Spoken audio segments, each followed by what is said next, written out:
ఈ మనిషి చాలా అదృష్టవంతుడు అనిపించుకుంటున్నాడు. కేవలం $5తో కాసినోకి వెళ్లాడు. క్యాషియర్ అతని డబ్బును నాణేలుగా మార్చి, వెళ్ళు, నీ అదృష్టాన్ని పరీక్షించుకో మిస్టర్ జోన్స్ అని అన్నాడు. జోన్స్ నెమ్మదిగా నడుస్తూ ఒక ముసలి వ్యక్తి దగ్గరకు చేరుకున్నాడు. అతను బాగా గమనించాడు, ఆ ముసలాయన ఒక స్లాట్ మెషీన్లో కాయిన్ వేస్తున్నాడు. అకస్మాత్తుగా ముసలాయన హలో అని గట్టిగా అరిచాడు.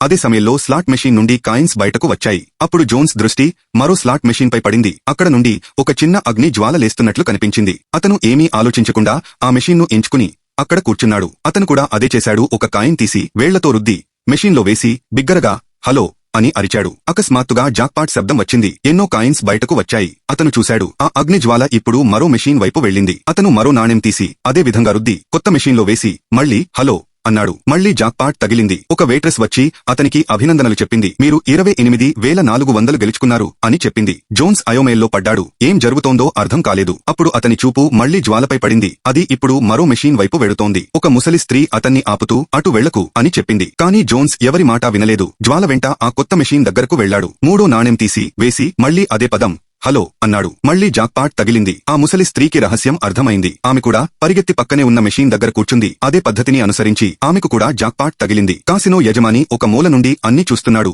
లోతుగా ఊపిరి తీసుకున్నాడు. జోన్స్ ఇప్పటికే 29 సార్లు జాక్పాట్ గెలిచాడు. ప్రతిసారి అతను ఒకే పద్ధతిలో వేస్తున్నాడు. నాణెం రుద్దడం, మెషీన్లో వేయడం, బిగ్గరగా హలో అనడం. ఇప్పుడు యజమానికి భయం వేసింది. ఈ మనిషి ఆగకపోతే తన కాసినో మొత్తం ఖాళీ అయిపోతుందని. అప్పుడు ఆ ముసలి స్త్రీ జోన్స్ ను అడిగింది, తర్వాత ఏ మెషీన్ గెలుస్తుంది? జోన్స్ జ్వాల ఉన్న మెషీన్ వైపు చూపించాడు. ఆ స్త్రీ వెంటనే పరిగెత్తి ఆ మెషీన్ దగ్గర కూర్చుంది. జోన్స్ కు థాంక్స్ చెప్పింది. ఇప్పుడు జోన్స్ అక్కడ నుండి డబ్బు తీసుకోకుండా బయలుదేరాడు. కానీ ఒక సిబ్బంది అతన్ని ఆపి నేరుగా యజమాని ఆఫీస్ కు తీసుకెళ్లాడు. యజమాని ఒక పెద్ద బ్యాగ్ ను నోట్లతో నింపి జోన్స్ కు ఇచ్చాడు. కానీ నాకు ఒక మాట ఇవ్వాలి, మళ్లీ నువ్వు ఎప్పుడూ మా కాసినోకి రాకూడదు అని చెప్పి ఒక డ్రైవర్ ను పిలిచి జోన్స్ ను ఇంటికి పంపే ఏర్పాటు చేశాడు. జోన్స్ ఇంటికి చేరుకోగానే అతని భార్య తలుపు తెరిచింది. అతన్ని చూడగానే కోపంతో గట్టిగా చెంపదెబ్బ కొట్టింది. అతని చేతిలోని బ్యాగ్ ను లాక్కుంది. కానీ బ్యాగ్ తెరిచి లోపల నోట్ల కట్టలు చూడగానే జోన్స్ నిజంగా కాసినోలో జాక్పాట్ గెలిచాడని ఆమెకు అర్థమయ్యే చాలా ఆనందపడింది.